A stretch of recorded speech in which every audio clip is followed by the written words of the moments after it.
Hi, you are listening to Rocklaz Radio, a podcast discussing inspiring personalities and interesting things. This is your host, Tanmay Shah.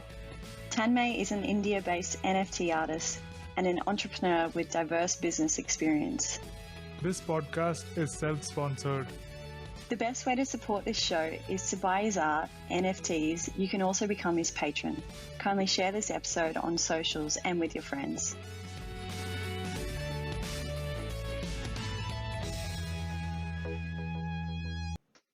Hello and welcome to another episode of Rocklaz Radio. On today's episode, we have with us a very special guest, Matthew Pandolfe, who is a New York City-based fashion photographer and an amazing artist who has displayed his and had exhibitions all over the world. So I'll just read out a bit about him. He is a New York City-based photographer and creative consultant. Matthew has become a trusted powerhouse in the industry. He naturally approaches his work as a genuinely collaborative effort between himself and his clients. Some of his editorial works include Vogue magazine, Jing Daily Paper, GQ, Aperture, Interview, Toe magazine, and so on. He has done several exhibitions in Russia, in US, and other countries. So it's so glad to have you here. I'm just thrilled listening to you on Spaces. I'm sure you have amazing stories, and we know a lot of us know about fashion industry just from the top side, or we don't know what goes in and out of it. So I'm so glad that we'll be unrevealing all that, the good side, the good, bad, and the ugly, and all the amazing experiences that you had. So Matthew, welcome to the show. How are you doing? Good. Thank you so much for having me. All right. So could you please tell us a bit more about yourself that I missed out in the intro? Oh, good. Well, I started off as a photographer. I moved to New York for college. I went to Parsons, 16 years ago at this point. And for me, I started off, I got really lucky, and my first job was just shooting product for a jewelry company. And it kind of just kept going from there. So I shot a lot of in-house product for companies like Narciso Rodriguez. And then I ended up getting an amazing internship that turned into like a 2-year almost job at Art Partner, which is one of the top photo agencies in the world that does Mario Testino, David Sims, Merton Marcus. And I was really fortunate to get to assist on a lot of those sets and really work on their portfolios, because I was in charge a lot of times of organizing the portfolio to go to Maybelline or all these different brands that they'd have.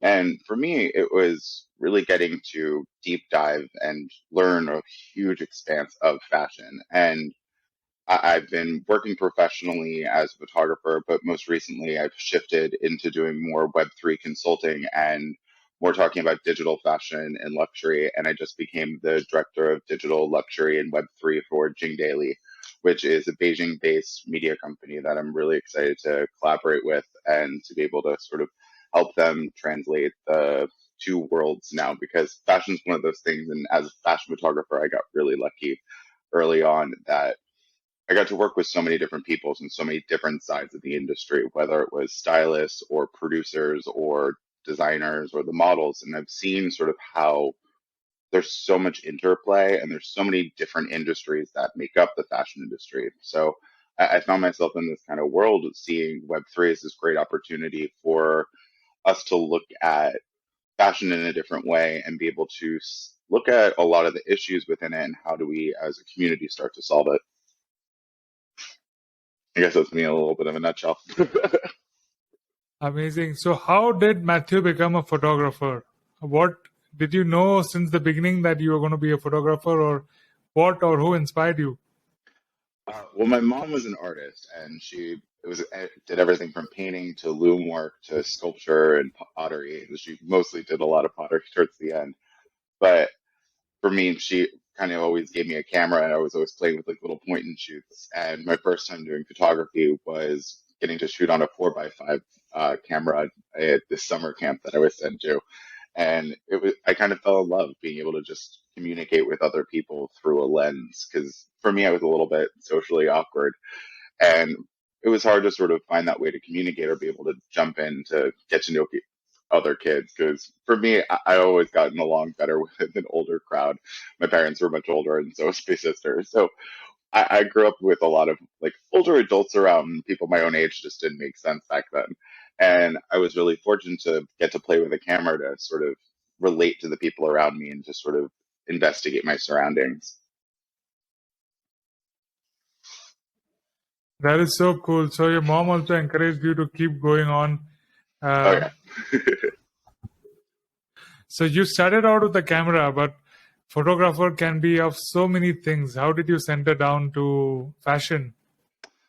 Fashion kind of, I've always been in love with it. Ever since I was a kid, I used to play with Barbies and whatnot to give them different outfits. And I always fell in love with the pages of Vogue and old Irving Penn photos. And some of my favorite paintings always had a fashion sort of stint to it.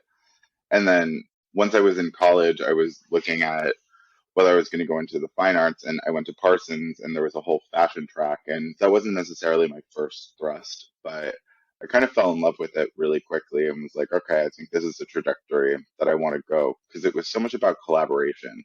And for me, being able to collaborate with others and being able to develop projects together. That to me was the most fun instead of just sort of sitting in my own pocket developing by myself. I really like the interplay and the conversation that goes in creating in a fashion context because it was meeting and getting to work with amazing hairstylists and models and designers that get to really push my own perspective of what I think is fashion, but then having someone come in and sort of be like, okay, so how about shifting it in this way, in a way that I wouldn't have even thought at first, and opening sort of your mind to always learning more. That is amazing. You mentioned collaborative effort and that you have highlighted on your website as well. So you give a lot of importance to collaboration. So why? Isn't it just like going there and clicking a photograph or whatever the model is doing?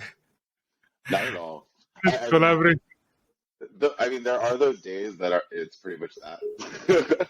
Like, I mean, I started off shooting product, so that in itself was very mundane, but at the same time, it was getting to play, and I was collaborating also with designers that were like, okay, you got the basic 360 shot, but like, played with it, and they would sort of give me their ideas on how they came up with the shoe or why they liked the shoe or what was an important line in the shoe and the bag. So I started to sort of see how a designer moved, and that in itself was a small collaboration, but something that also invigorated me to do more and more collaborations with artists, and especially when you're with a model.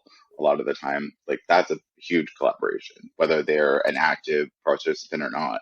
It's interesting to get to have that kind of dichotomy when you're exploring a subject and the subject is also actively being a part of the creation. So for me, in all levels, it's always about how you are able to collaborate with the others.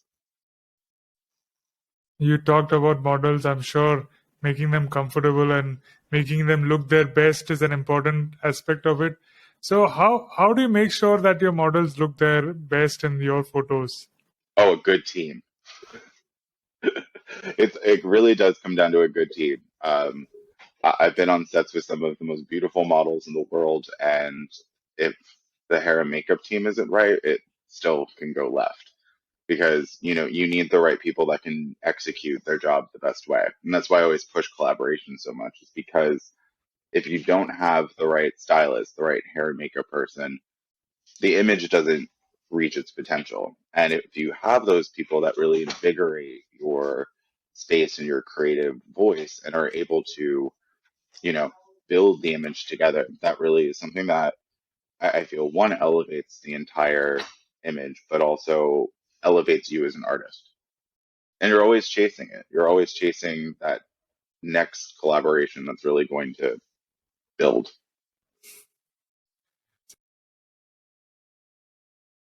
So you mentioned about bad makeup and those days. So how do you deal with tantrums of models or anything that goes wrong before the shoot? Oh, it kind of, I always say I lay a baseline plan of what I want to happen, knowing that 80% of things aren't going to end up happening. Whether that's like the one look we all like doesn't fit, or the model decided to dye their hair the night before. Like I've had some interesting moments when models have literally come on set the night before and been like, "Oh, I decided to shave my head," and you're just like, Oh no. "Oh, we're gonna have to get a wig." But it's being able to be resourceful, and I always say you have to kind of be like water. You have to be able to be solid when you need to. You have to be able to move and be liquid. And you have to be gaseous and be able to cast yourself up or your model up, even when it's not the right moment. Because, not every shoot is revolutionary, and it's fashion. So it's supposed to be about fun, and you're supposed to be cultivating a lifestyle. So for me, it does come down to, you know, knowing that you're trying to chase a moment, but inevitably the moments, you know, hopefully you're going to get at least one good little surprise out of the whole situation. Or if you're really lucky, everything works perfectly. But Awesome. those are few and far What between. What do you think are the most important skills for a fashion photographer? Um, hmm. For a fashion photographer, I feel the one is you have to be a sponge. Like you have to be very absorbent of everything around you. You constantly need to be learning, investigating, and willing to learn more.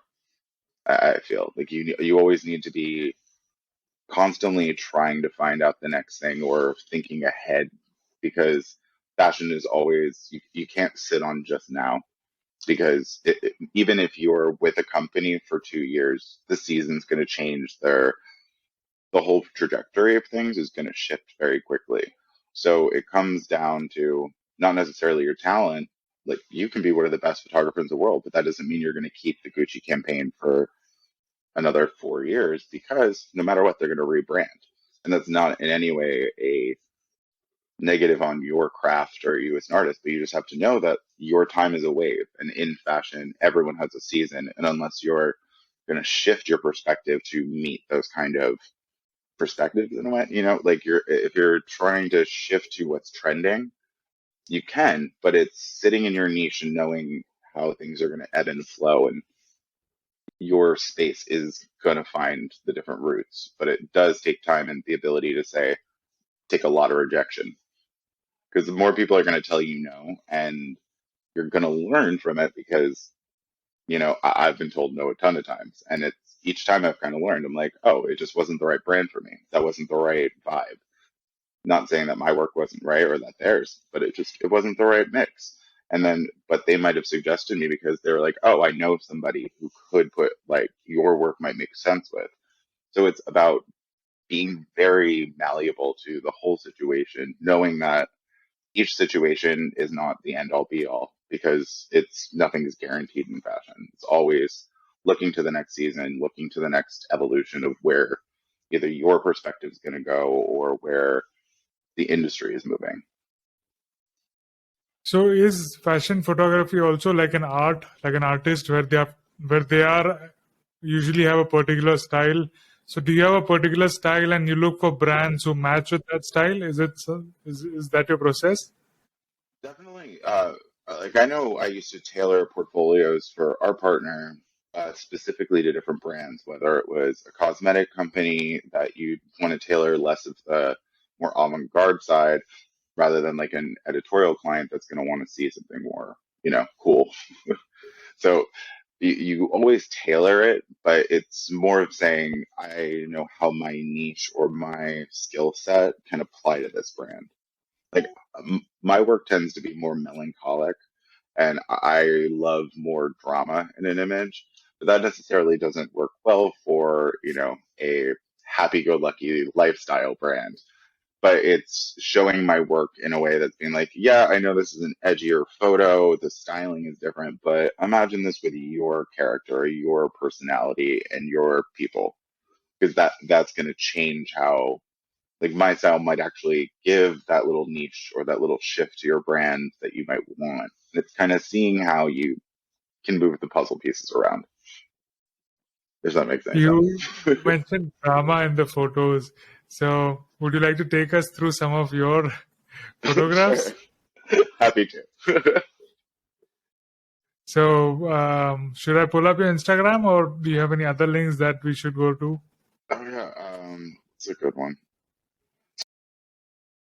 Sorry, I've literally just been in the process of rebranding all my stuff because I've been taking a little bit of a backseat on photo work for the time being, just because I've been now taking over as the director of digital luxury. So for me, it's also this like new kind of moment where I'm getting to exercise my brain in a different way. That's been really fun because I'm getting to look at fashion photography in a different way. That's not just project based, but for the first time, and that to me has been really exciting because now I'm coming up with things that I want to do rather than just be like, okay, this kind of shoot for this client. Um, if you want, I can pull up my foundation. Oh, wait.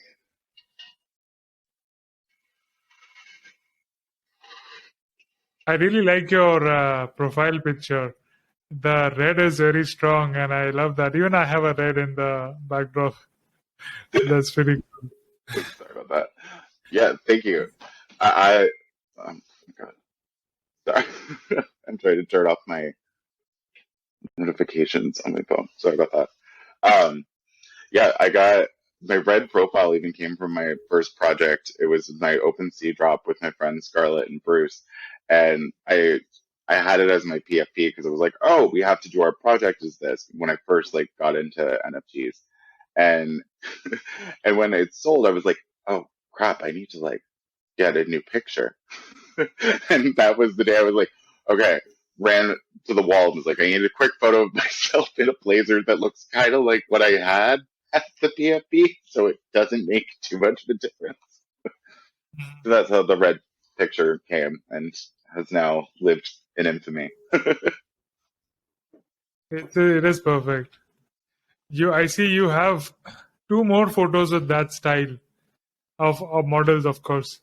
Yeah, that was a collaboration with my good friend Scarlett Envy, who was on Drag Race. I don't know if you watched that show.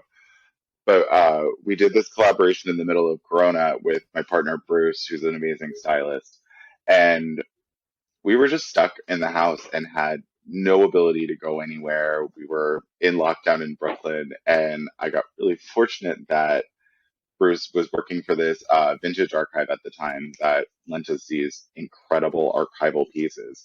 So we had like a vintage, which one was it? Oh yeah, the one with the glasses is a where does that one? That one was with Vintage Moschino and Gucci collaboration. Yeah, Mhm. that one. That is And so then cool. and then that was one of my good friends, Bree. I did that shoot with her and a couple of other friends. My friend Macy styled that, and that was just another kind of random test shoot that we were So, which playing are around. your favorite photographs with drama? I have lots of drama. Is it drama, or it also goes to trauma?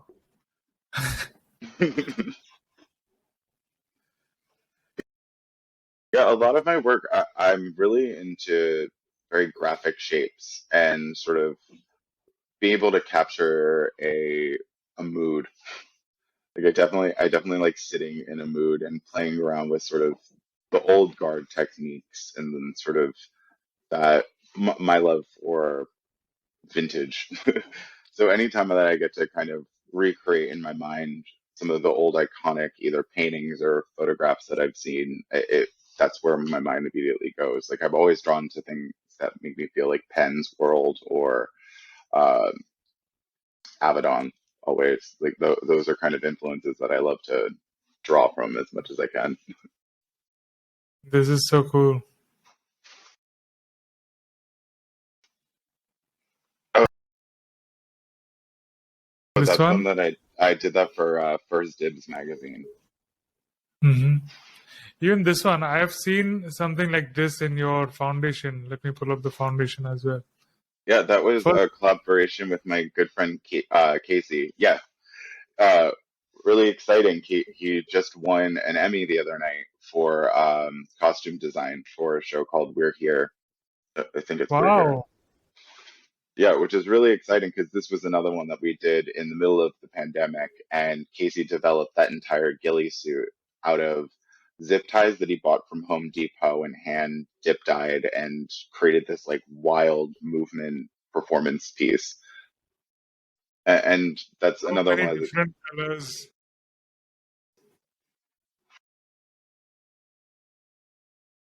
right? It's insane. There's thousands and thousands of them, and it makes like this little clicking sound when it moves around. It's so cool. He went skiing with it a couple times. So it's one of those kind of pieces that really, is why I love collaboration so much, is because like an artist like this that normally I couldn't even if I tried to get him into Vogue, like I wouldn't have been able to because he doesn't have the right ad credit or, it's all about this is like art to me, and being able to showcase artisans, especially nowadays that, I mean, this was made in the middle of Rona when he had no access to any of the fabric he wanted. So he just created this out of what was available. And to me, that's a real artistry. And I did another collaboration on Foundation with my friend Anya, who did the same thing. It was just pulling drapes off the walls to create this gown. That one. Next, for this one, first I thought it was a 3D work, but then as you came and shared on the space, then I realized, oh, this is a real costume and a person, and it's amazing how he even covered the face. Yeah, uh, it's such a crazy piece because you can see out of it, which is the wildest part. Crazy. This is amazing. Yeah, he's such a talent, and being able to, you know, get to express and find that voice together, I like that. That to me was the best part. Hmm. What is happening in this? This is a rose. Oh, this piece. So when I originally created the collection, I was thinking in a series of three.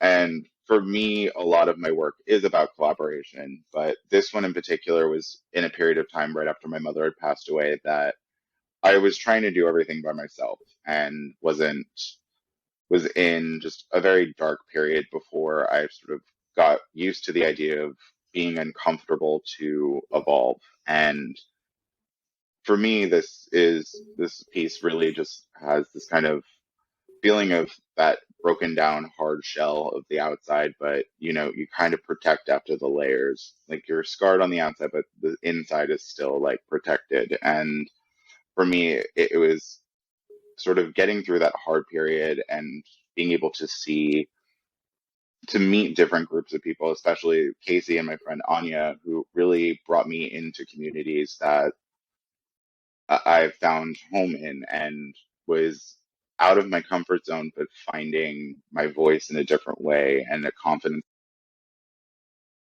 that I didn't have. So this piece was kind of a really transitional moment in me as an artist too, because at first I was trying to do everything by myself because I used to think that that's how to get ahead. And then it was learning a bit about how to, transition from that space and learn how to, collaborate and build with others. Wow. So how did you get into Web3? How was the I, transition? ironically, so my friend who I collaborated with there, Stacy Bueller, who is an incredible fashion photographer based out of LA, we we had the same agent, and we just signed to this agency. It was called Busani, and our agent was like, "You should look into NFTs." And this was back last August. Yeah, I think around like August was when we first started getting involved. And at first we were like, "Oh, it just sounds like a money grab," or really didn't have any concept of what it was or what it was intended for. And we we were jumping in, and I went to Art Basel while like trying to listen into spaces occasionally, but was also like, I don't understand what any of this stuff is because it was, that kind of isolating thing. And Stacey and I basically one day were just like, well, why don't we just start doing spaces together?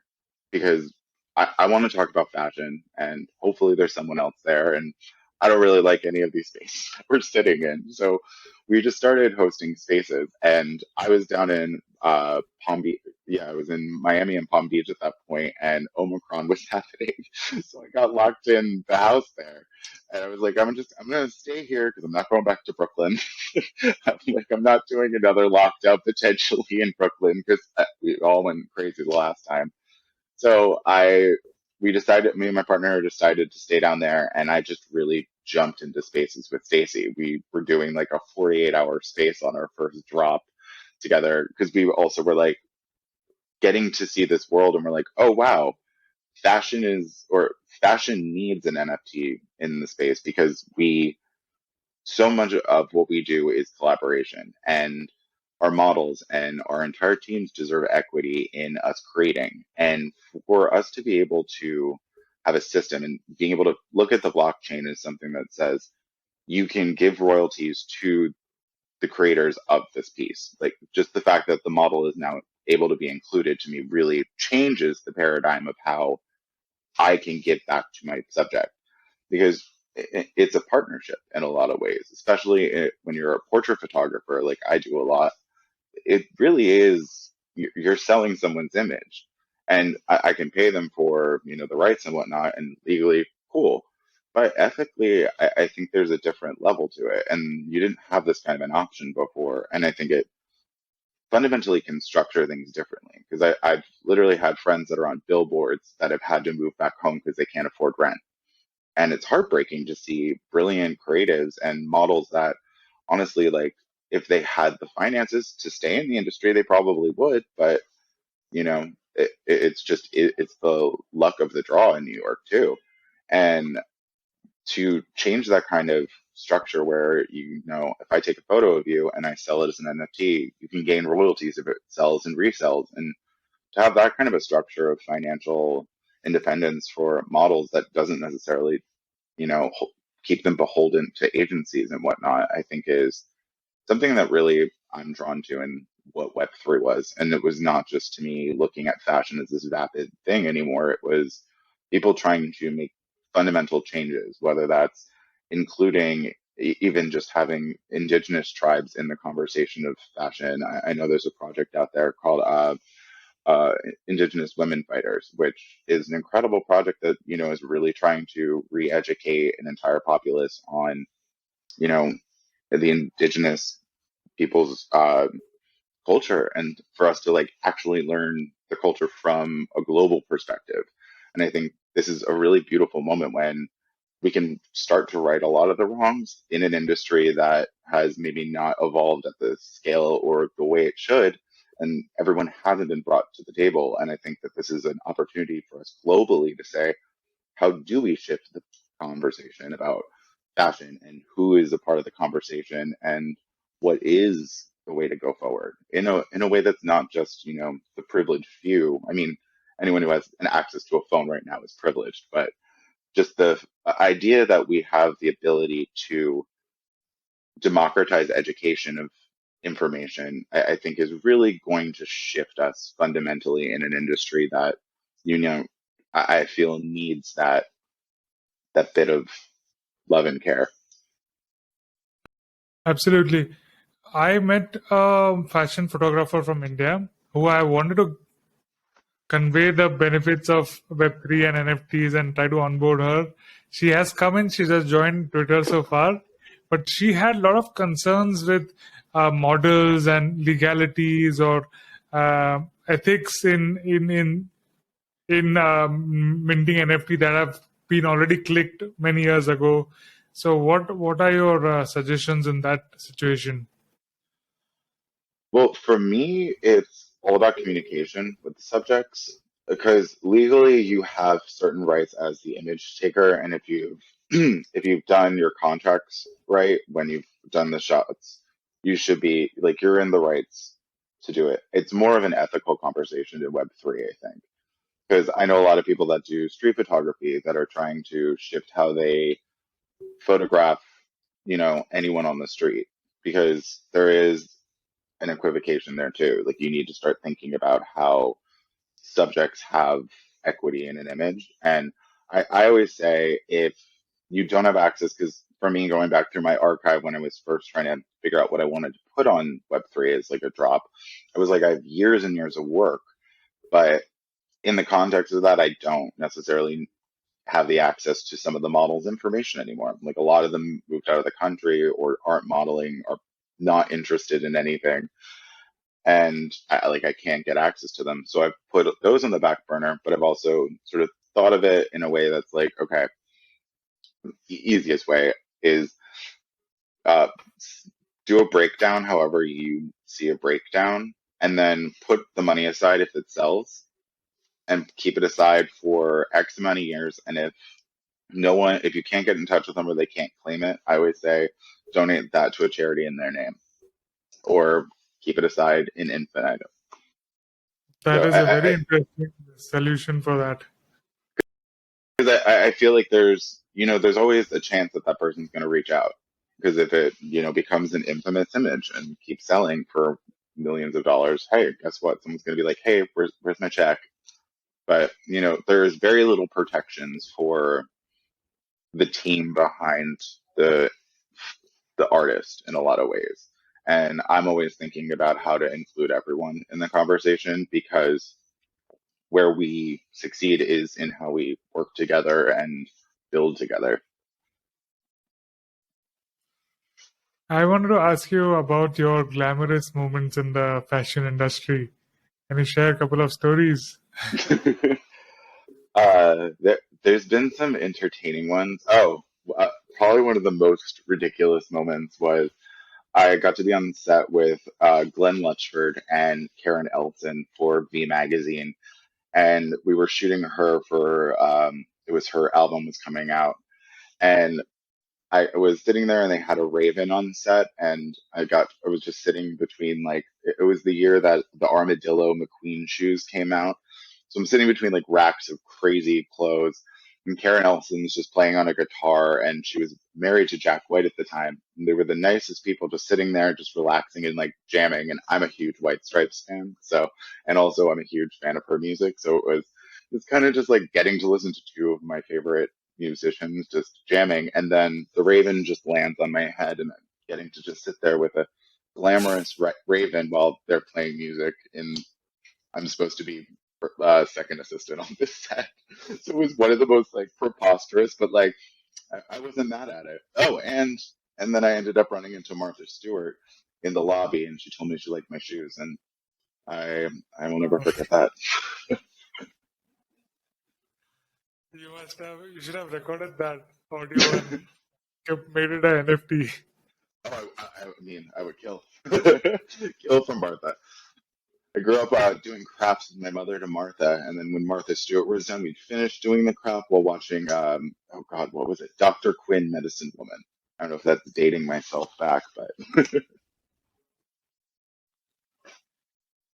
Please tell us some offbeat or quirky incidences from your time in fashion. I remember one you telling in space, but I just want to hear any which comes to your mind.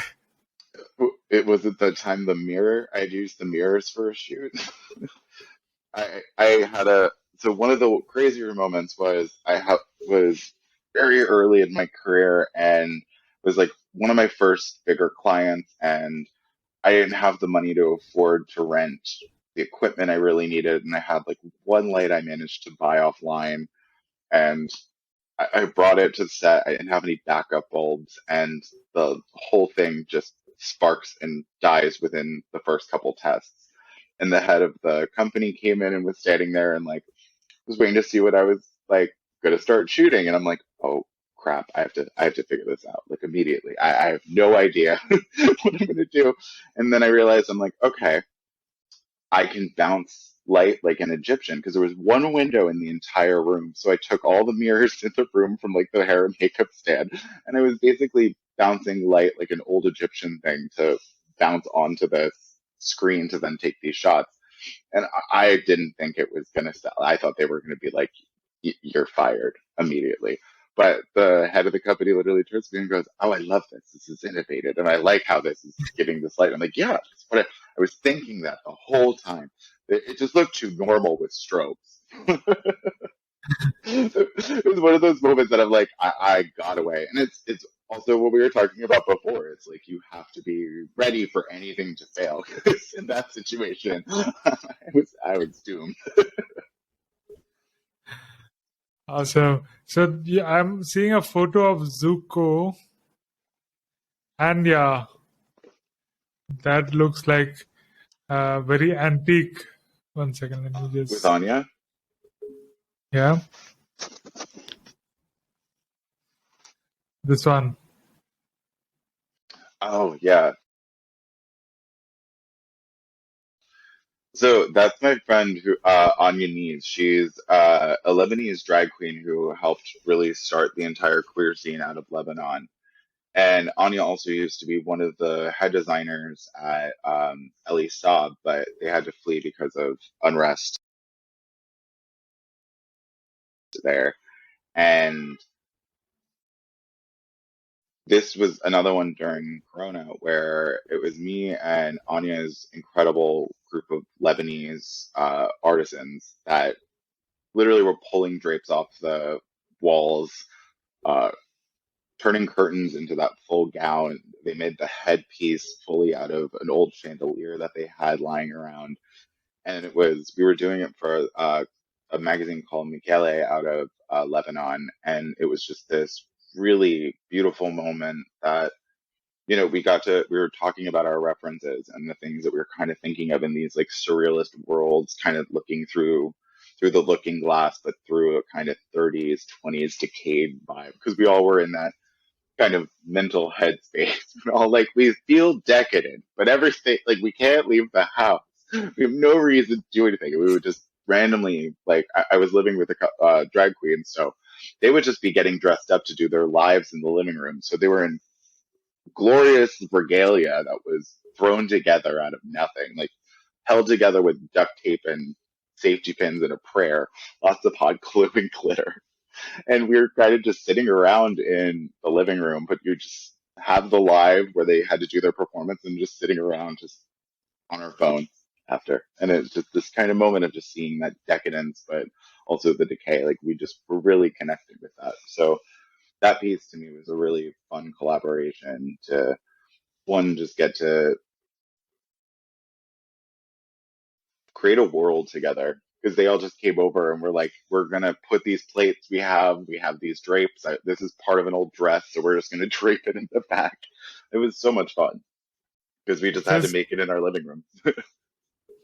this is so interesting. If you hadn't told the story, it would have looked like a very expensive photo shoot to get done with so much arrangement and antiquity in one shot. Oh, this is just grabbing every random thing we could. We would text friends that were like, "We know you can't leave your house, but we know you have this antique phone. Can you leave it on the front steps? If we'll walk by the house and pick it up." All right.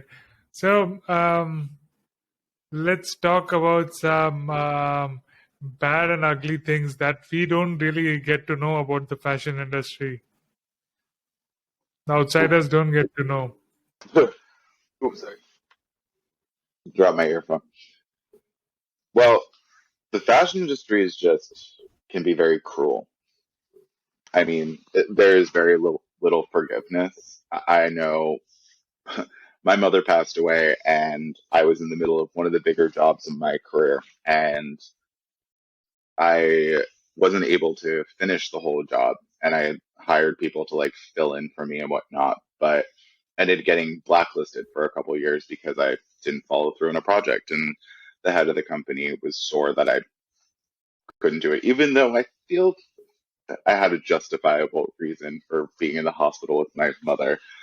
But in that I learned very quickly that, you have to stay steadfast in what you believe. And, it's always an uphill battle in fashion. Like, no one's going to hold your hand. People will offer you the world, but honestly, you have to be very prepared for the bottom to always fall out. Because, it's an industry that you're going to meet the most incredible people in the world. There's some of the most beautiful, giving, talented individuals in the industry, which is why I've stayed in it as long as I have. But with that also comes some of the most, you know, it's a really tough one, and it takes a thick skin, but a creative mind and a good heart and a lot of endurance. You're going to get very far because it's an industry that just, anything bad that you think can happen will happen and has happened. So it's about right now, I think, there's a lot of people out there in the industry that are trying to make a lot of change. And I think it's about really supporting those voices and uplifting that to be able to really fundamentally shift. Because I think everyone's kind of tired of how the system is run for so many years, and there's so many faults to it. And, I really am excited to see the good ones win for Ca- once. Can you tell us a problem that is about the system? Is it just that only few talented people get all the things and others, there's lot many who have to struggle? Is that the thing? What is the fundamental problem in the current fashion industry? Ooh, there's a lot. I think access to education is really one of the fundamental things that I see right now. Um, What kind I, of education? I think a lot of, the just basics are very gate kept behind, institutions. Like, I went to Parsons, and I saw how just using the Parsons name could get you more ahead than necessarily someone from the Midwest that had even probably a better skill set or even a better practical skill set. And to me, I look at the industry right now as something that we need to remodel how we open the door to everyone being able to have access if they are wanting to learn. Like, if you have the interest in something, you should have the ability to find the answers to that. And I think that being able to structure the industry in a way that allows us to, not create doors, but create gateways and be able, not gateways, that's a bad phrasing, but be able to create like an opening where, every time that you want to go after some sort of information or learn, it's open and through. And I feel like so much of it is hidden away. And yeah, I think there's a lot of creative voices that need to be able to be uplifted, and it not just to be, the same old guard.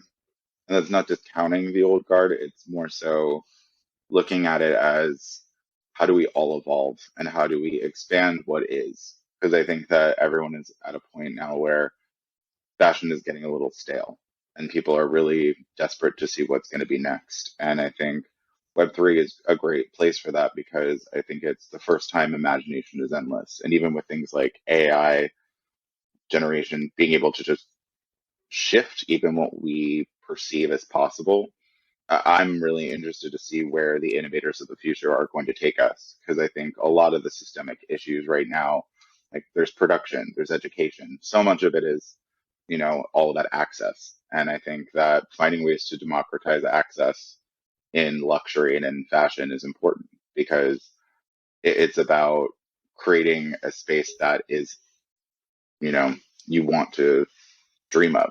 And for us to create those worlds, we need the dreamers to be able to create that world and not just rely on what is already here. Is I that think making Web any sense, or is that just? Web3 gives a lot of access to all that. What we'll do is when we talk about a concept now, we'll try to get in more stories because audience is not particularly from a fashion background. So if with the example, if you can tell me what first of all all the components, like there's so much in fashion industry, right from designers to the cloth people into fabric and who get the cloth, to the model, to the photographers, to the ad agencies and people publicizing it and so on. So do you have a anecdote or a story of that problems that you mentioned? Um, I have a couple. I'm just afraid to say names of stuff at the company. Um, uh, a dear friend of mine was supposed to get a job at a company called Chubby's, and this is like a shorts company or something like that. And apparently, their sizing for a company called Chubby's only went up to XL. So size inclusion is a huge issue in the industry, especially when it comes to, you know, inclusive sizing for 4XL to petite. And, that's something that's been an issue for years and years, and no one's really trying to shift that really. Like there's very few companies out there that are actively engaging in size inclusivity in a way that's not, plicative by just making a caftan or a muumuu, and it's like actually designing for an inclusive body shape and size. And part of that, isn't necessarily the designer's fault. Part of that is honestly the production side. Like there's fundamental issues in how things are produced and how there's a ton of waste in the fashion industry. So I think there's systemically a lot of issues that Web3 is on its way to trying to resolve. I know there's designers out there trying to solve size inclusivity. My friend Bowery's Social Club does an amazing job with trying to do that. And then there's people like Clubhouse Archive that are even looking at things that are more of a digital first approach instead of having to rely so much on just product. Because so much of the issue is just having backstock of inventory that ends up getting thrown out. And I think that designers being able to think in a digital way and being able to create, but not necessarily have to rely on inventory all the time. I think that's a brilliant way for us to start looking at shifting our modes of consumption, or even for brands, how they are able to release collections. That to me, I'm always drawn to. And it's always just such a rabbit hole. It's like I could literally start talking about any of these subjects, and it just leads to another way that we can sort of change things in the industry, because so much of it now is the ground floor. And for the first time, like what I was saying even more so before, is it's not even about democratizing the education. It's the first time we're all actually having the conversation as a community. Like I know I've been in the fashion industry for years, and it's rare that, unless it's a specific job in like a think tank kind of group, I've never had these conversations with other photographers. Like Stacy Bueller was literally the first fashion photographer that I was a friend of that we would talk about rates. Like just as simple as that, talking about how much we charge, how much we would charge if we got this kind of a project, and be able to back and forth in a more communicative way than I probably have since college and being around other photographers. And in this way, it was even better because we were supporting each other. And honestly, like Stacey and I, we have a similar aesthetic in a lot of ways, but we have such a different perspective. And, I being have able to, I have seen you for the first time on Stacy's space itself, and you talked about pricing and discussion with her. So, could you give some tips or clues of how that is the best way for a self-employed or a freelancer to charge for the services? um, the first thing is you have to cover your costs. So like whatever your out of bed fee to like get the train, to get a Uber, whatever you need to do, like those are just your baselines. So starting off that as your rate, I would say think about how much you would feel okay getting for a gig. Like if you're going to do a portrait shoot and say the final product is 10 images, how much would you feel okay for the amount of time that that's going to take you? And then add $100. Stacey's really good about it because she always says add 500 to it. But, I'm a bit of a Virgo, so I tend to pull back. But pricing is honestly like one of the it is one of the most difficult conversations because it's always shifting. And I know in a lot of cases, you just want the job. So you're willing to negotiate more than not, especially when you're freelancing. And, you don't really know how many gigs are actually going to pan out, how many are, how you're going to schedule your whole year to guarantee you have money. So it does become a little, it does shift depending on need, I think. Because I know Matthew, there's been days that I've been broke, and I'm like, I'll do it for a nickel. Like, let's do it. hmm. Matthew, I want to talk about your exhibitions. You have done so many exhibitions at so many places. So, what did you display, and how was the experience there? I got really lucky in college. I did a collaboration with a group of Russian artists, Russian and Ukrainian artists, in collaboration with the I think I Hermitage lost. Museum. Oh, can you hear me? Yeah. Oh, sorry. Um, yeah, I got really lucky early on to collaborate with a group of individuals out of Russia and Ukraine with the Hermitage Museum, where we did a series of images that went on tour. But we started with one in specifically their new modern wing, where we all were sort of charged to pick a painting or a sculpture within the museum and create our visual perspective of it. And for me, I chose Francis Bacon's portrait of his mother, and I did a triptych of my mom. That kind of resonated. And that was one of the ones that was chosen for the collection at the Hermitage. And then I did another couple of photos that Is ended it up in there? that. Is it there on your Instagram so we can pull it up as you're talking about them? Let me see, I can send it to you. I think it was. It used to be my banner, and then it is not there now. Hold on. I can see. Here, I can find it on Twitter and send it to you. I think it's Okay. on. Sorry, that was one of the ones that I haven't had in a minute.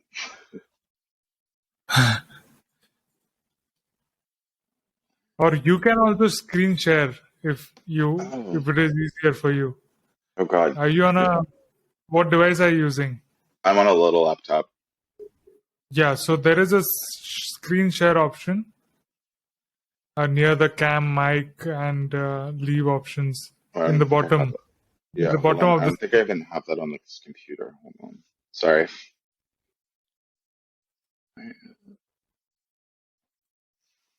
Hold on. I don't even think it's on this computer. I might have it on my website. Hold on. Sorry. whatever is quick, I can also open it if you send it to me as a DM on Twitter. Yeah, I can just send it to you as a DM or something. I don't think it's on my website. I think I just have a file of it.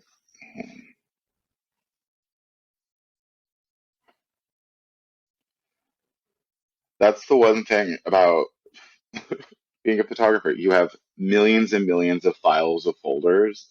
It's just like folders upon folders of photos, and you're just like, "Ugh." But I don't know where the hell It must be a task to manage. Yeah, so many. And it's just everyone has like their own little microdata on the folder. There we go. I just got a question in my mind. What tips would you like to give for people who love taking selfies to improve their selfies? Oh, uh, no duck face. No duck face. No, no duck face. And oh, what's another good one for selfies? Ooh, selfies. Hmm. See, I'm terrible at a selfie. Like that's the one thing I've never been skilled at. I always end up looking like I'm very upset. I have a severe issue with that resting bitch face. It's like I seem very intimidating until I start talking, and then I'm like, no, I'm like Lenny from The Mice and Men. Let me see if I can. I don't know How where this long have photo. you lived in New York? I've lived here now 16 years. I think Okay, that's so right. And where you are before that? Where are you Um, I, from? I grew up in New Jersey on the shore, not the Close by. Jersey Shore from like Snooki. That not that, but close. I don't even know what that means, but good, you're close enough. Hey, you dodged a bullet with that one. I'm glad you don't know that. Did you go to NFT NYC? Yes, I How spoke was at that? the NFC event. You spoke? Yeah, I was speaking at the NFC event with Stacy. Wow. So what was the topic and how was the experience?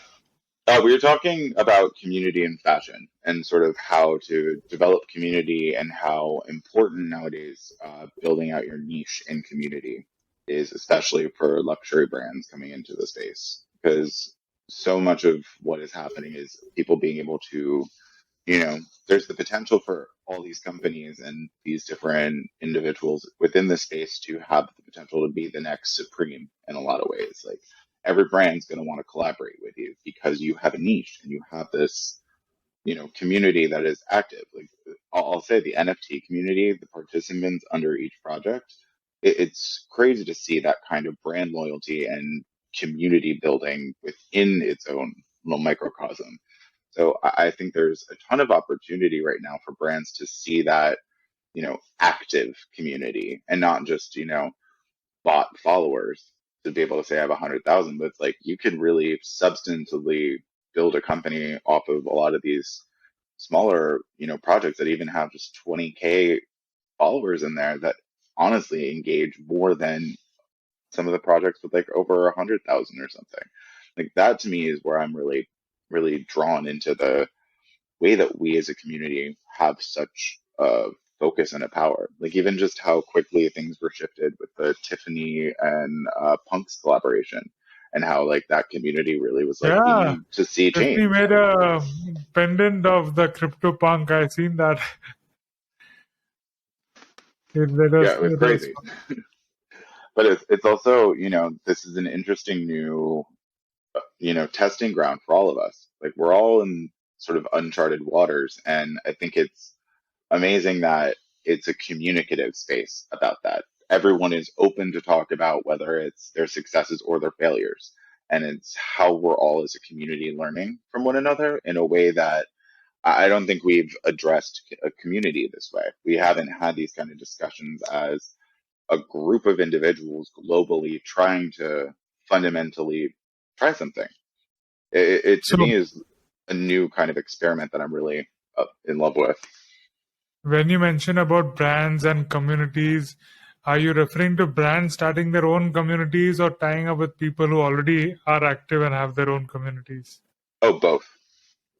I mean, you're gonna right now. You're even just seeing the brands needing, and just an even IRL status.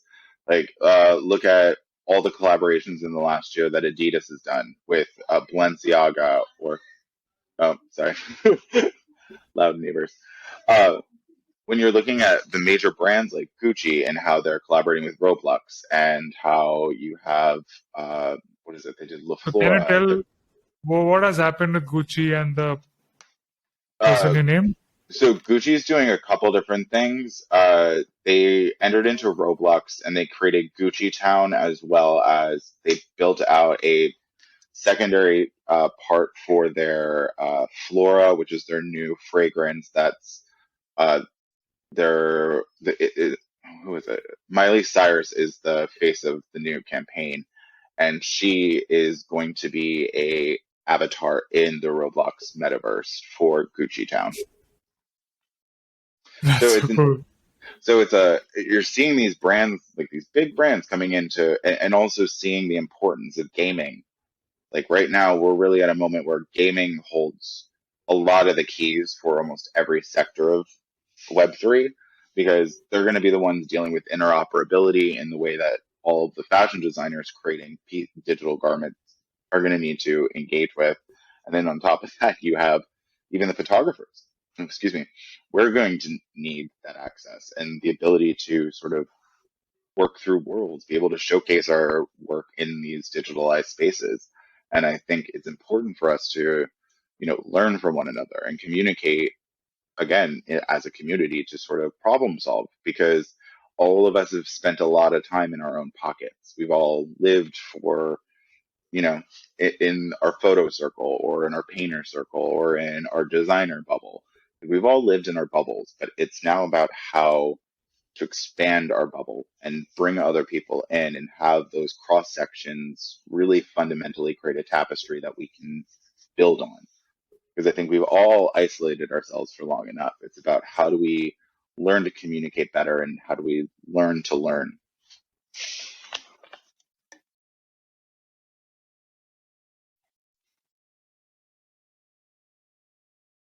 Indeed, I was going through the Instagram and I love this photo from your portfolio.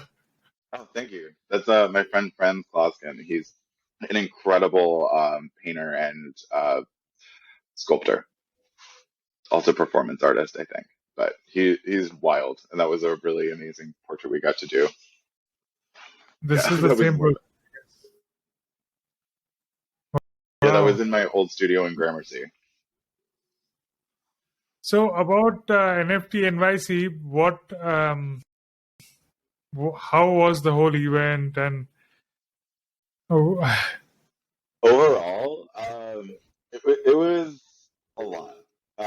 For me, I was really drawn to the outside events that weren't necessarily Times Square because I mean I live in New York, so just forcing me to go to Times Square that many times was punishment. And for me, also it just the conversation or the shilling of the whole event kind of was just a bit much. But these outside projects and conversations that were happening, I was at the Women X Meta event with Rachel Wilson and I forget who else it was. But Marianne was actually one of the speakers there, and that's when I really got to know her.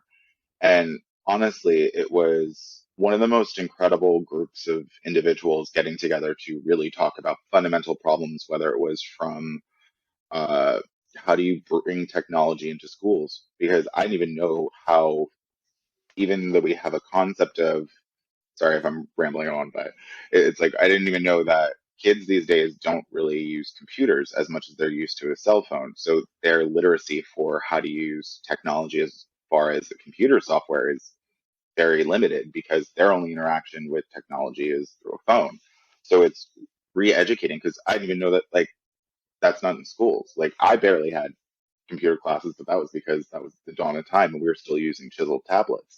And now all of a sudden it's like thinking that this generation that is brought up in technology should be technologically literate and they don't have the access to it. So getting to hear these conversations about how to shift that paradigm and like what teachers need, what food insecurity was, like that to me was the conversations that I was interested in over just so like this was more in the satellite events. yeah, the satellite events had the engaged conversation, and it was the real conversations that I was really excited for, rather than just sort of like, I got a cool project, please buy it. Because it's like, yeah, I understand it. I understand like being able to get hype and be able to promote different identities, but it was more so getting to see what people are wanting to do with Web3 that has a IRL effect. And I think that that's such an important Are sort of you note. coming for NFT London? I wish I was gonna try to, but I'm not gonna be able to get out, unfortunately. But Marianne and Rachel, I think, are going out. Yeah, I'm looking forward to meet them. I'll also be joining in. I'm so pretty excited for that. I am also a speaker there, so looking forward to Oh, see. amazing! Yeah, What's your uh, topic? how to sell NFTs as a one-of-one artist. Nice. Isn't that the question that all we all wonder about, and it keeps changing and evolving? Hey, the only thing you can do is luck and just keep doing. That's what I always say. It's not a short game; it's a long game. It's why Yeah, I feel like fashion photographers have a good understanding of how to exist in the space because even if you sell a couple pieces one day, you know it's going to be few and far between before the next sale. And it's about being able to pace yourself and know that your yeah. work isn't. a marker of your sales. Like sales to me always was kind of the raw thing. It's like I've had good sales on some things, but I know that it was cheap enough that people would be able to buy it.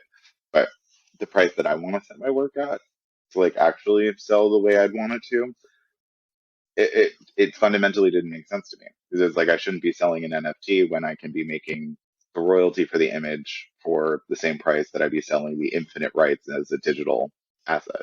That to me was crazy. I was like, if I can get a year's royalty for $2,000 and I'm just selling this image now for 2,000 for like $1,000 and I never have rights to it again. Like that made no sense to me. I was like, oh, hmm. Hmm. Like, nah, I need to rethink this. There are And that's many, what, many permutations and combinations to look at this. But as you mentioned, this is really a long-term game, and it is just an enabler. Keep to do and a new way to present and sell your works around the world, isn't it? yeah, it's all about just playing too. Like you have to, it's a lot of trial and error. You don't know what's gonna, be the next thing. Hmm. So this image looks more like a painting to me. Oh, it's half illustration, half photograph. I ended up illustrating all the hair on his beard, and Wow, even this one. oh yeah, back when I was in college, I couldn't afford a lot of the clothes that I wanted to shoot and the way I wanted to shoot them. So I would take the photo of just one of my friends, and then I'd draw the clothes on top of them Oh, because it just made that's it so so much easier. cool.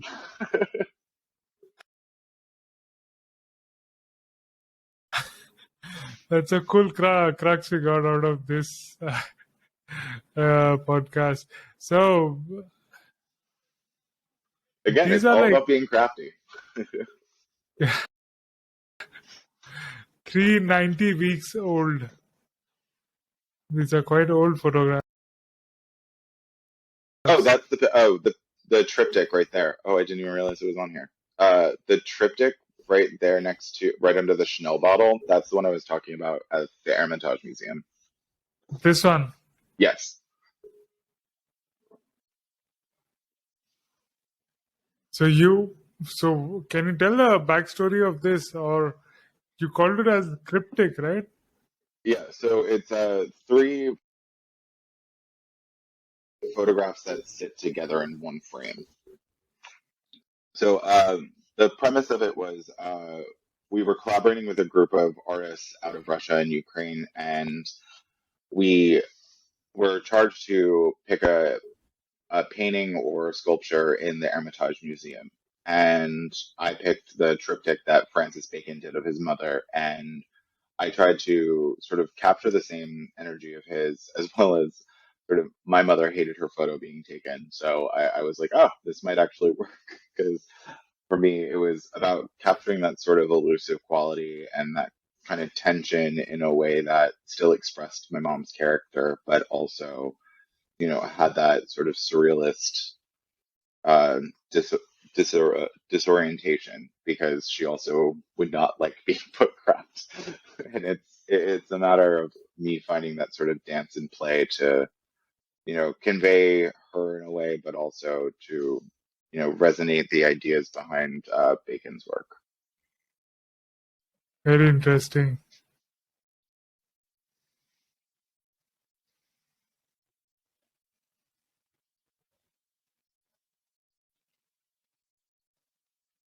So all these photos are commercially used. Everything is a mixture of the one with the drawn dress on the right hand side. That's one of my thesis from college, but everything else This is one. predominantly editorials that I've done for different publications. Um, yeah, the one of those three just that right there are that was all for Lab A4 magazine, styled by my friend Torian Lewin. And those of Street Etiquette were done for Suited magazine. Do you post your photographs, or are they available on Pixabay or these stock image sites? Mm-mm. occasionally Pinterest, Okay. but no, I haven't done the stock imagery.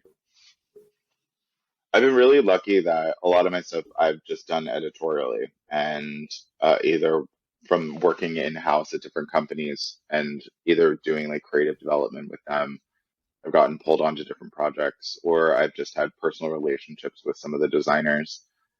One of my good friends, actually Buck Mai, I shot his thesis. Those the images with the teal.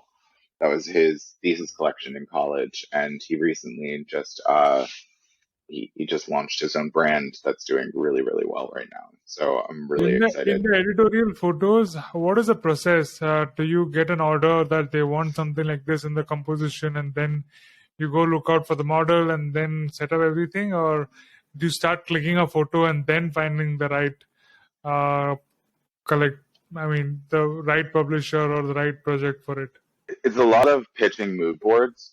Like I'll put together decks. I have like tons of tears that I've done and just different images that I'll sort of throw together to say this is generally the vibe that I'm trying to go to, and then I'll pitch hair teams, models. I'll do like separate decks for each to sort of say this is what I want as an overall energy for the look for the shoot. This is the mood board for the hair that I'd want. This is the makeup. These are generally the models I'd want to be able to cast for this. And I will pitch that to either magazines, or I'll even have magazines saying I have X, Y, and Z that I'm looking to feature. Um, this is our budget, and this is generally what the concepts for the publication this season or this issue is going to be. And then I'll mostly send back like a couple different options of what I'm thinking or people that I'd want to pull on for the project, and then you kind of develop it from there. Mm-hmm. So it's you first. You got to have a deck before approaching somebody.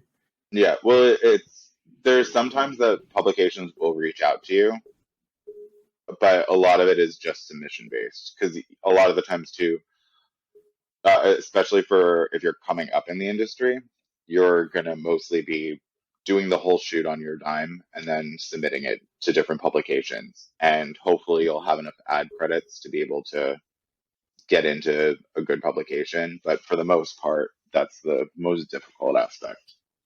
Because I know my partner still styles a lot of shoots that never see the light of day, even though it's unfortunate because they're always looking for like a big ad credit and not necessarily a smaller designer that will try and pull to, help support them. Mm-hmm. This photo has come out very classy, which is also there on your website. Thank you. Ironically, that was taken when I was working at Universal McCann for a little bit. It was in one of their like living rooms, and I was like, "Oh, this seems like a very decadent space. I think I need this." Yeah, very, very nice.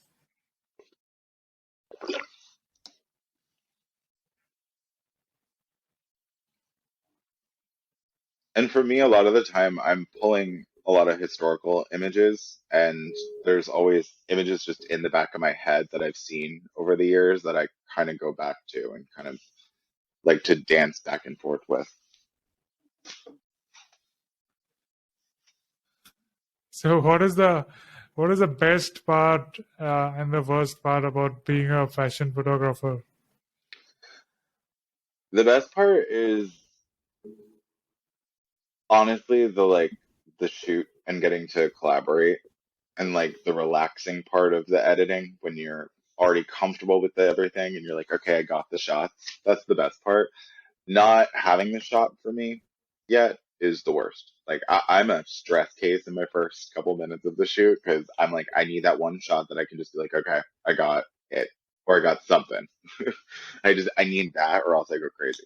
I'm like, until I see that I have the one image that I'm at least like, okay, we're on a trajectory. I know where to build everything off of this. I'm usually like, in my head. But yeah, the best part is usually getting to just play on set. Like I always love getting to learn new music from my models or from whoever I'm shooting with.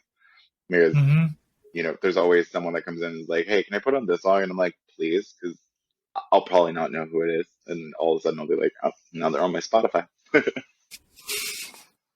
All right. What is the best part and the worst part of living in New York? The best part is that it's New York and there's always something open. Like I will say, if I didn't have a 24-hour bodega, I I've realized how crazy I get living anywhere else that doesn't have a bodega at any hour because you never What know is when you need that? it. What is Oh, that? bodega. It's like a corner store. For So food and for groceries, stuff like that?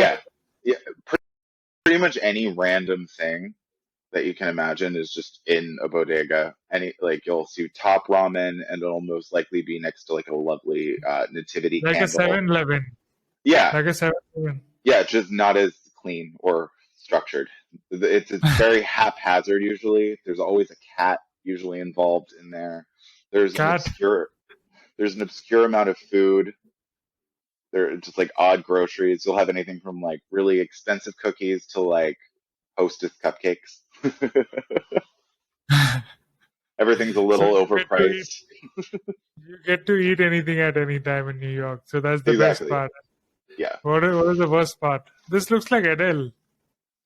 Oh, that's my Is she- friend Scarlett.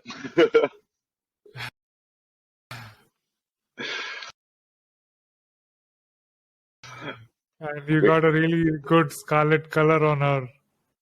I'm a sucker for red.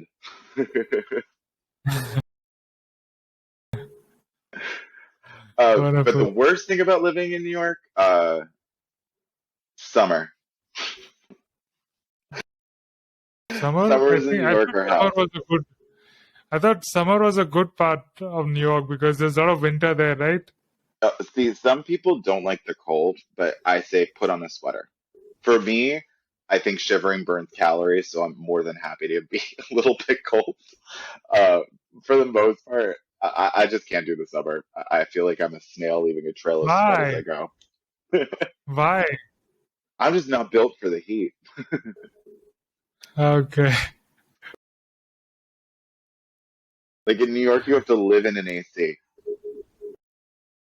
in the middle of summer because there's no wind unless you're on that one street that has like a heavy gust of wind, and usually it's still warm. Yeah, there are so many skyscrapers. How will anybody get any wind over there? So though that and even the shadows of the building, right? Yeah. There's always shadow there somewhere. Mhm. No I mean, sunlight. I used to have sunlight, but now they're doing construction, so I'm living in a cave. This is the only room in my entire apartment right now that has light. How did you get a wall like that in New York? I Because actually that got is really lucky. This is suburban. It's an old knitting factory, so I got really lucky because of these big old ceilings. Can you show us once again? Sorry. Yeah, it's got Yeah. these old wood ceilings. It's kind of wild. So how many floors is this? I mean, it looks like a cottage house or something like that. Yeah, no, it's just a three-bedroom uh studio here. It's on the ground floor, so it has a super high ceiling here. But unfortunately, my ceiling is my neighbor's floor. So there's no separation. Like if they drop a cup of coffee, it will literally just spill down into my living room. The- We're intimately knowledgeable about each other's going ons. All right. Okay. There's one particular photo. What is happening in this photo? One second.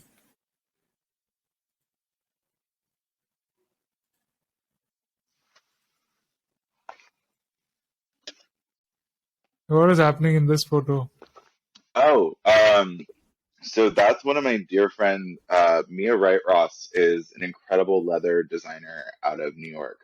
She does MWR collection and she hand makes all these bags and works with a couple tribes out of Africa to like s- preserve the heritage of how to do certain leather techniques.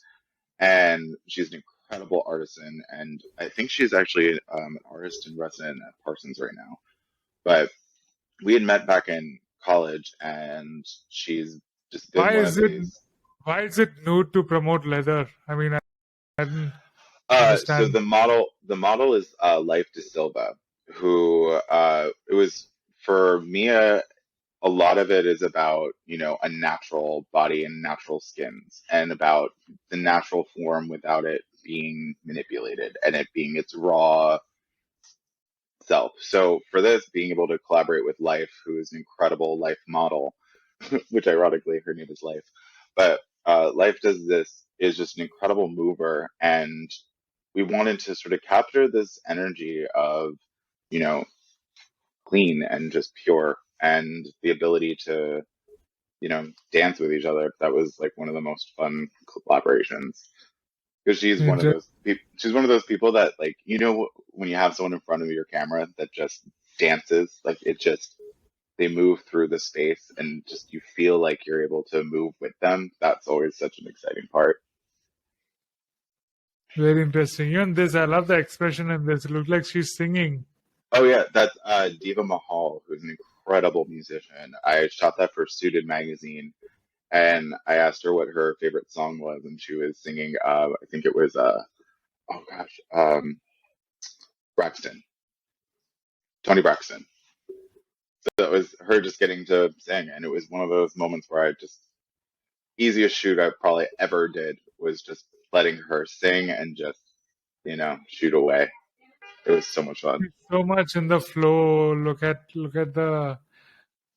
She's totally feeling it, like Oh yeah, from the from her whole heart and soul. She's singing. That truly. feels And so raw and natural. that's one of the best parts of being a photographer is you get to live in those moments, but then every time you see the photo, you still hear it.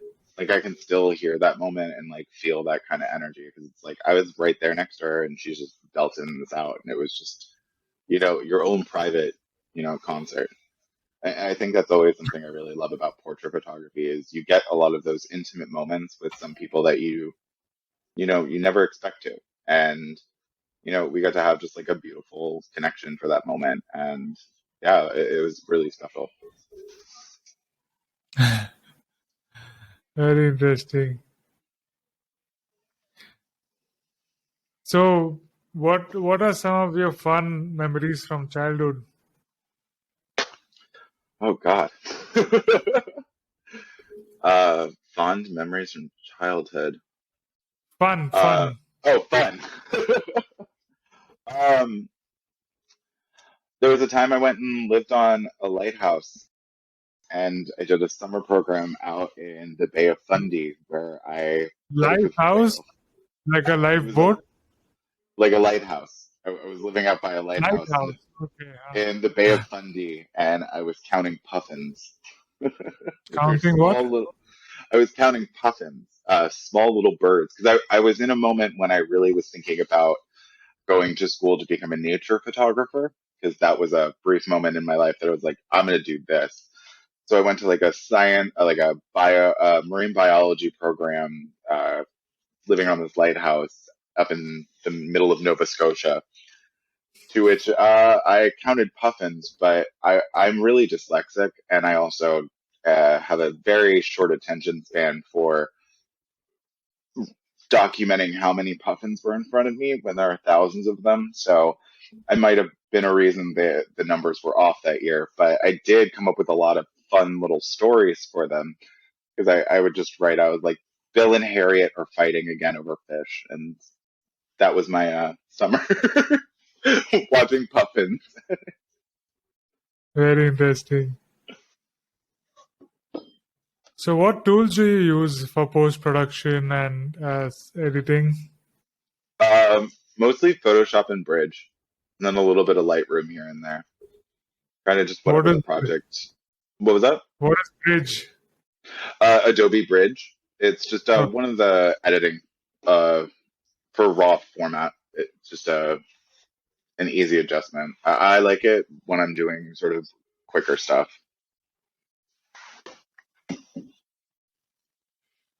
How would you?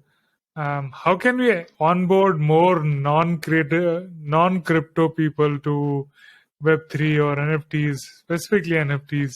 What do you think? Not calling it NFTs. Like I'm a huge proponent of us shifting verbiage. I think we all sound like Mary Kay salesmen in a lot of ways. Like we're not. I don't think we're hitting the mark yet on how to bring people into the community. Because one thing I will say is uh, it's a lot more involved being involved in crypto than people assume, and people need to be. I don't even think it's about mass adoption right now until those who are already here learn how to build a foundation that others can be a part of. Because, I mean, there's so much hacking going on. There's so many people that are having issues being locked out of their accounts. And, you know, people necessarily aren't ready to be their own banks. Like, I look at it very simply. I'm like, I trust a bank because God knows I don't trust myself with numbers.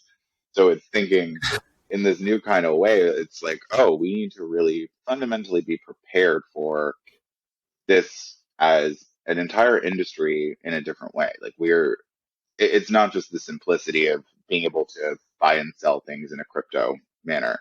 You have to really fundamentally learn an entire new language and an entire economic system that you necessarily were a passive participant in before. What are the benefits that you would explain somebody for onboarding? Because there are a lot of hurdles to cross. It's not that easy for somebody it's sort of technical, or people need to get aware of few things to get in. So what are the good points that outweigh the things that have to go around to get into it? I would say it's always the community. Like for me, I've had the best networking I've ever had amongst this community. I've met so many people that have helped me problem solve anything from what kind of camera to get to, I'm looking for models who can help me find someone. Like it really is one of those fundamental shifters in a global scale for people to share information and connect with one another. So I look at it as if you want a niche and are interested in something, if you can't find it right now, you can build it. Like Stacy and There are I already said, sites for that, right? There are Reddit subgroups for that. Web3 also has a lot of things, but what is specific to NFTs? Because community is all on Web2, if we see on today's but page. that's not, I don't think that that's even as communicative as you are in, say, Twitter Spaces. Like I'm a huge proponent of them because the way that you can actively communicate about a subject is very different than, even Discord, where it's not as kinetic, I think. Like being able to hear someone speaking on a topic, like even how we're talking right now, being able to see each other, there is an element of being able to understand that person's rhythm pattern and like how they're speaking. Because it's like in a text, I know I can sound like a cold fish, but then you see how I move or speak. It's like, oh, okay, there's animation behind it, and so it's changing how we can communicate in that way, but also the way that in Web 2 a lot of people share information or create community isn't necessarily about community uplifting. It's about individual building. In Web3, a lot of it is how do we better all that are in the conversation. And I think that that's fundamentally where things have shifted as far as, how we exchange information like, rates and how to talk about, the problems in the industry and how to problem solve on a global scale, at least in my mind. Because I think there's the simple thing as royalties. Just being able to give royalties is the best thing ever. Like that, I think is incredible to be able to include someone else into the project. But beyond that, I really do think it's the ability to connect and communicate in a way that is multi-platform and is going to just become more interoperable as we grow. Yeah, totally. And to add on to that, just like connecting with the models or having them get the payout even when they even after 5-10 years automatically they don't even have to look into that. So I think that is also a good plus point for somebody who's wanting to get in for the perks of it. Yeah. And as it is new, we have been connecting people from worldwide. So me getting to know you and coming to uh, working together and talking about solving one problem together, helping people out. So I think this has come in with a common purpose for everyone. Like, I've never seen so much bonding or community or doing something for others before themselves, or being willing to help others before yourself, without any self-interest, in NFT community, isn't it?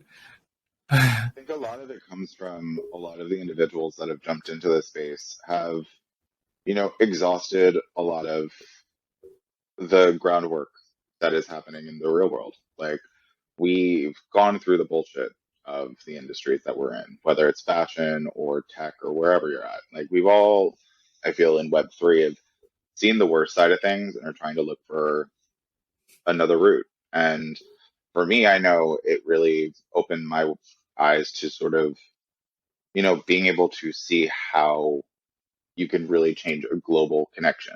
I think on so many levels, this is really the first time you're globally having these conversations and not isolated by regionality. So I'm really drawn to, just the fact that I could open up my phone and talk to people in Nigeria or in Russia or in the Philippines, and that's instantaneous. And I'm learning about their artwork in a way that's genuinely from the people in that culture and not just my perception through a mediator. Like that, I think that is also pretty much the biggest key is Web3 is for the first time taking out those middlemen that take away the value in a lot of cases of learning, because so much of information has been broken down by others, and it's important for us to have a genuine perspective from the source. And I think that this allows you to have that first source access in a way that we never did before. Indeed. But it also comes with a lot of do your own research. Oh yeah. And Yeah. that's the thing is like there's a million and one people that are quote unquote experts. It's like I don't claim to say that I'm expert. I'm literally just learning, and I'm trying to anytime that I It is learn so something, I try fluid. to pass it on. The whole thing is so fluid that everything is upgrading and changing. So you need to get a judgment out of talking to people, as well as other outlets that you can find and assess for yourself. Mhm. And one of the biggest things too is like for one of an artist to just not even sit on what is right now, because so much of it is going to change in a couple months anyway. It's like the second you start thinking, okay, only place I can do is OpenSea, or I have to be on Foundation or whatever. Those platforms in a few years are probably going to be irrelevant because it's a moving, evolving technology. Like, and we all know media migrations from the Definitely, past. it is important to have your own contracts. Like you mentioned OpenSea, so I've migrated from OpenSea to creating own contracts. Let they be on Foundation or other platforms. I want to turn around the discussion back to you. Tell us a bit more about Jing Daily. And one more request: can you tilt your camera a bit so you can come up Sorry, at the frame? Yeah. sorry. So I just started working with Jing Daily about a month now. They're a Beijing-based media company that really is trying to sort of create the nexus of information coming out of China, because China can't engage in NFTs. Like they have a closed system. So being able to look at China as an incubator for modern collectibles is what they're able to call them. And being able to have an insular system based out of China, I'm really fascinated to see how that development is going to be able to parallel what's happening in the rest of the world that's engaging. Because there are all these markets that can't engage in NFTs right now, but China, especially in the luxury market, is the primary basis for almost every company. Like almost every major luxury brand needs China's money to I be able lost you to there. stay afloat.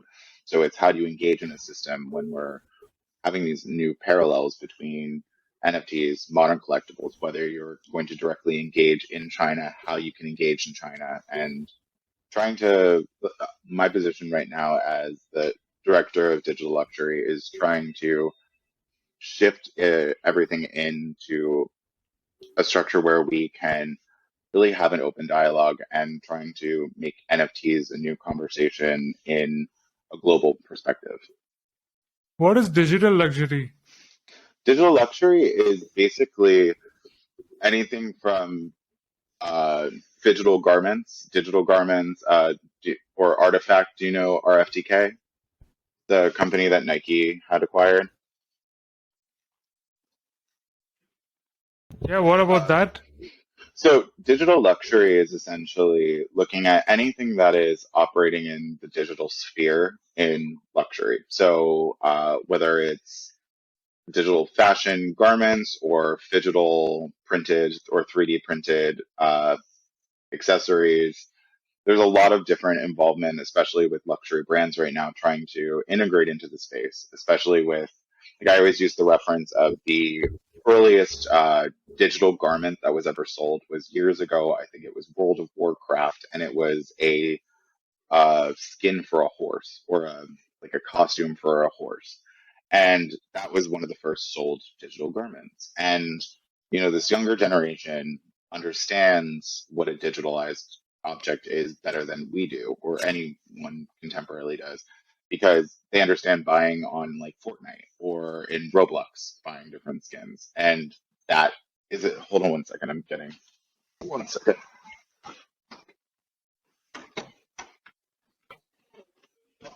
Huh? No, what's going on? What? Hold on.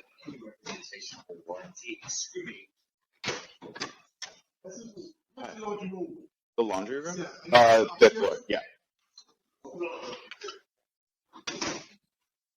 Oh, sorry about that.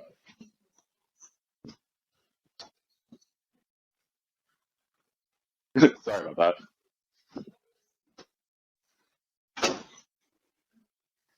Sorry. Construction never stops. Someone's just like, I have a ladder to take something out. I'm like, where? No, Um, no, no. So so yeah. digital fashion and how you are approaching it in China. So I've been learning a lot about, like, I'm in the process now of like really deep diving into learning, and right now they're calling it a modern collectible, and there's lots of ways to play in the system there. I know they completely operate on their own isolated sort of platform. Like, they have WeChat and are able to communicate on with technology in a way that we don't even understand. Like, aren't even. It's so unwesternized in a way, because like I wish I had that sort of knowledge using my phone, because I'm still a novice. And I like that technology is so much about smartphone technology and how people can engage in that kind of social media way. So it's looking at that kind of parallel and how the digital social element is really currency there, versus in our, like, the Web2 space, that is commodified off of structural imagery or how we are perceived. It's very different there now.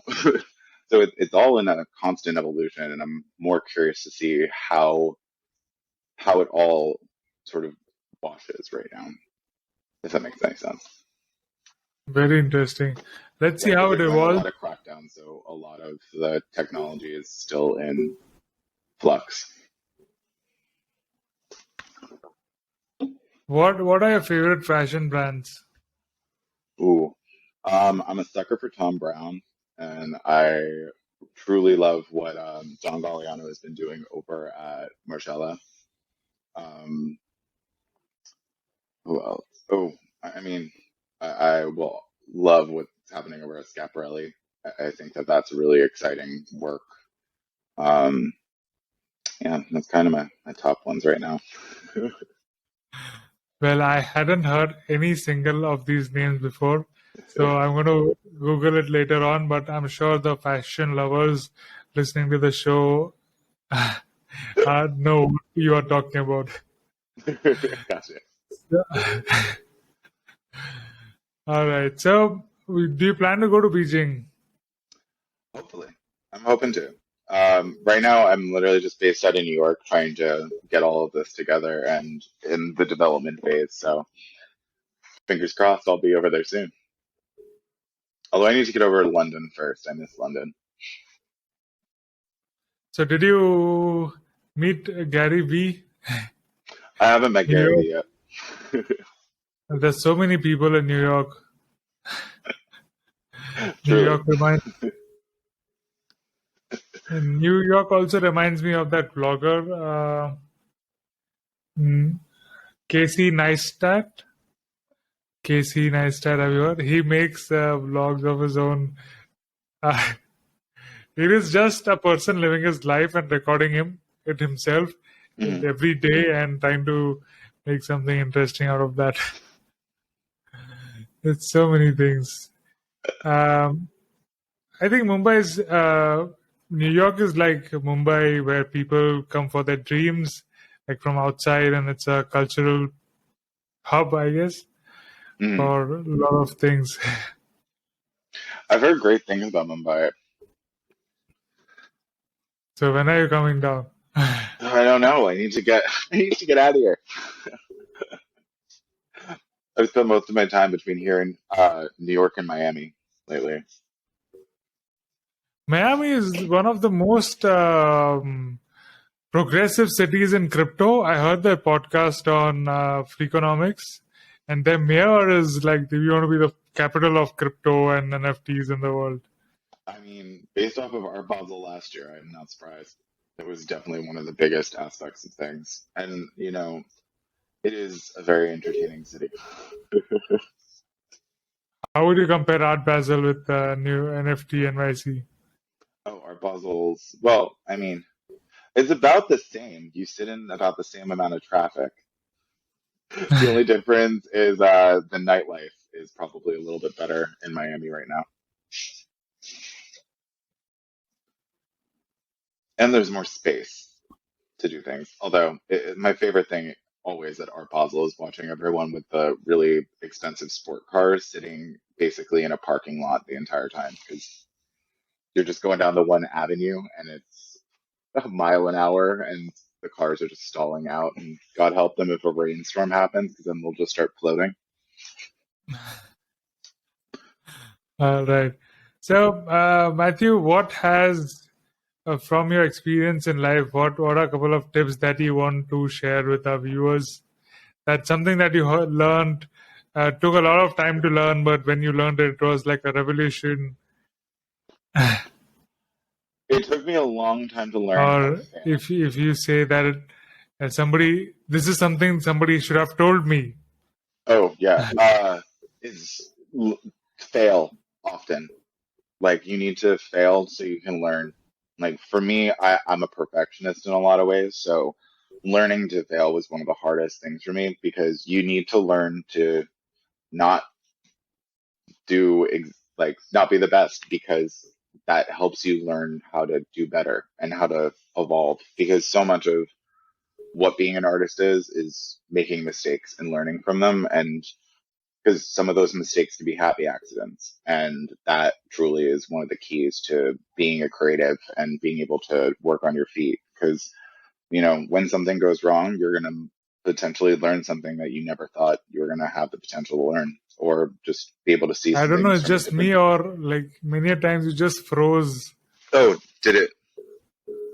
Can you hear me? Okay, it's fine now. Yeah. Sorry. So, all right. So, what's on your bucket list next? Ooh, my bucket list is I really to I want to travel and I want to be able to meet a lot of the creatives that I've been working with and be able to really help connect a lot of individuals to the right projects. I feel like so many people have so much potential in this space and I think it's just individuals meeting the right people and being able to help facilitate that in any way. I'd really like to be able to do that because there's so much talent and it's just about how to make those connections. And a lot of the times I feel you just need someone to be able to say, hey, check them out. How do you plan to do that? For me, part of it is I want to, one, I'm really going to try shifting things in for Jing Daily to be able to showcase a lot of up and coming talent so that when a lot of these bigger brands are looking for people to collaborate with, we can have a list for them of just, hey, look, these are the people you should be working with. Because I feel there's like, I'm given a position that has a little bit of power to be able to showcase some of these artists. And I feel like there's so many talents out there that just need that little oomph. And right now, this community is small. There aren't many people in fashion, especially in NFTs. I know Stacey and I literally were the only ones doing fashion spaces for a while before others started creating them. And now you have a whole Fashion Friday, which is crazy to me. And I think, being able to connect and be able to open the door to just share information for me is the most important thing. Like I feel so much and really passionately about being able to find out things because I'm an investigator and a sponge. So I love learning. And I feel like anytime I'm in a space and I've learned something, I just want to be able to share it with everyone else because right now it's important for everyone to have all the facts or not even just the facts, but the information that's out there. And I don't think it needs to necessarily be kept away from everyone. And I think it needs to be about public discussion and how do we as a community move forward as a community and not just allowing some to rise and the others to sort of stay stagnant. So I'm trying to find how I can slowly shift that paradigm. In your career as a fashion photographer, how do you see yourself like 5-10 years down the line?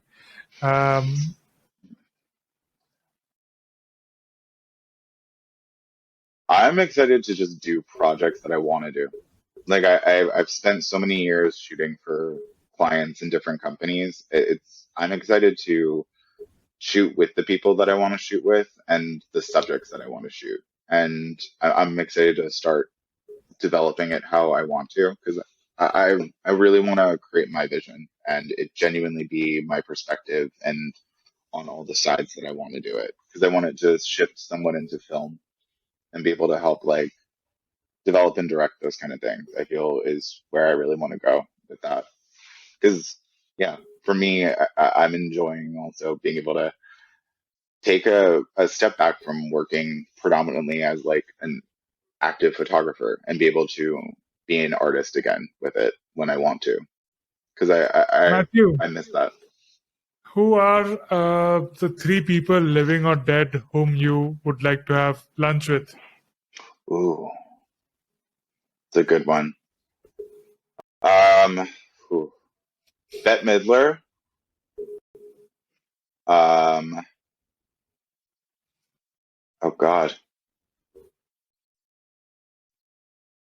I would love to sit with. Oh wait, dead. We can do dead. Sorry, I was thinking. I'm like, who's alive? um, Even if actually, they're dead, it's okay. I was So like, oh dead wait, or dead alive. people. I'm like, oh, perfect. I can dredge up a lot of those. Um, I would love to sit with Gertrude Stein. Probably Can you spell the name? I can bring it up and share with the audience. Gertrude Stein, Stein.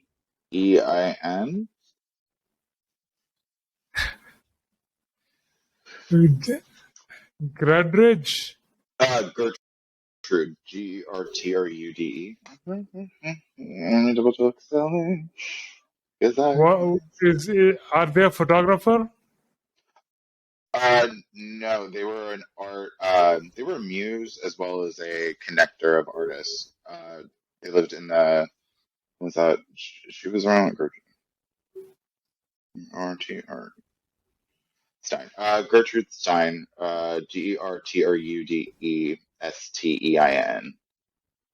But Gertrude was a novelist and a poet as well as a connector of creative minds and used to hold these salons. But I was always drawn to that. But I want them, Little Edie, and probably Bette Midler. I think that'd be hilarious. That's an old era. She 1874 to 1946.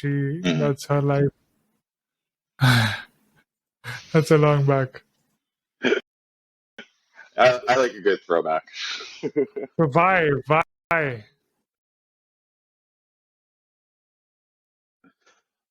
For me, I love history, and they lived through such a turning point in history, whether it was culturally or sociologically and artistically. And for someone that was part of a lot of those integral movements in art and culture and society, I would love to hear the genuine opinion of the time rather than just what I've read over the history books. Mm-hmm. All And right. from all Who? and from all telling, they were funny. Funny. Okay. All right. Who next? Um, God, who else? Living or dead? Usually, Anybody? usually I'm much more quick with this one, but for some reason I am struggling today. Oh, Andre Leon Talley. Spell, please. Andreleonta.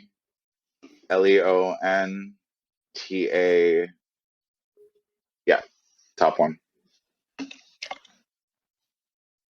And why? Love Andre. Fashion He, journalist. yeah, he just recently passed away, but he was an icon.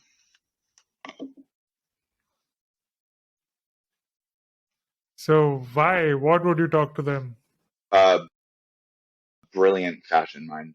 Like honestly, one of the most brilliant creatives and uh, historians. Really, like I would just kill to have gotten to sit at a table and just hear the lexicon of fashion from him.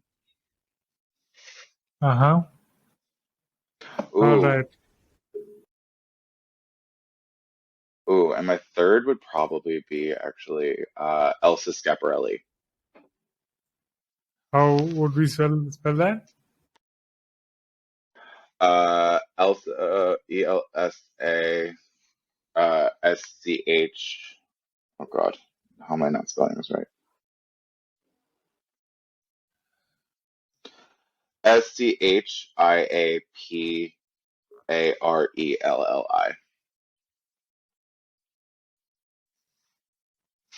and it's Elsa. This. Yes, the original designer for the House of Schiaparelli, Okay. and because she was just a brilliant creative mind, and I really revere her ability to collaborate with figures like Dali to create incredible, iconic pieces. And what is the question that you would ask her? Why? Like, why create Why the what? things that she was creating in the time that she was? Because the surrealism of it all, I would love to know, the reasoning, if it was sheerly camp to put the lobster on the head or on the dress, or was it to sort of make a more of Yeah, a she's statement? there with Dali in this. What was that? I saw a photo of her and Dali.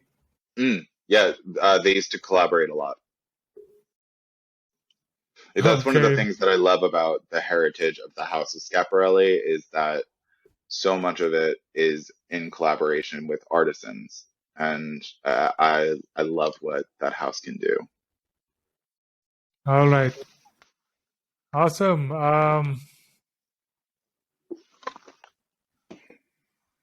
It's been a pleasure talking to you. And what would you like to conclude, or what would be your final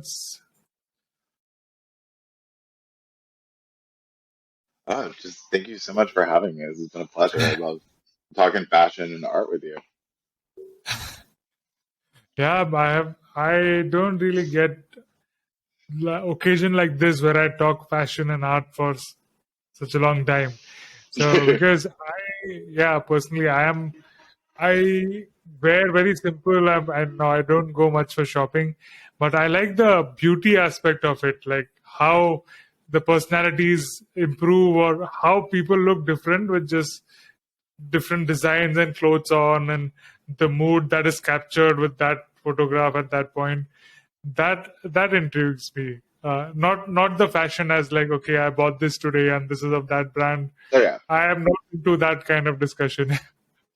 yeah, I love fashion as architecture, but for the body. Like that's the artisans that I really am drawn to, is the people that really create the architecture for the body. Mhm. Yeah. Wow, that's a quote. I should put it as a quote in this. Uh, Thanks for tuning in. Connect with me on Twitter and Instagram to get updates on the new shows and to participate on live recordings. All links are mentioned in the show notes. We will be back next week with another fantastic episode.